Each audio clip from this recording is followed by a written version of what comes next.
Assalomu alaykum. Bizni kuzatib turgan kuzatuvchilar, biz mana navbatdagi pechkamizni qo'ydik. Rishtondamiz. Har doimgidek ketish podachimiz tomdan, qaytishimiz pastdan bo'ldi. Qo'lda tagidan.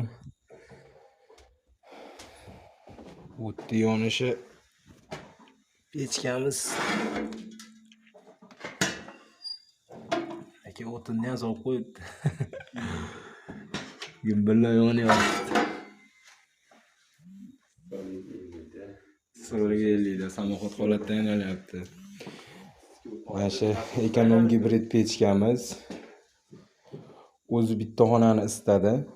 Yoniga bemalol 2 xona, 3 xonani katta kichigiga qarab o'zini ichiga olib bemalol isitaveradi.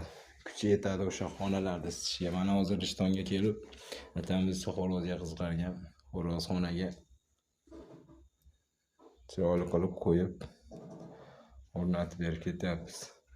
Bitta, ikkita, uchta, 4 ta xonaga montaj qildik. O'zi bilan mana 5 ta xona bo'ldi. 5 ta batareya qo'ydik.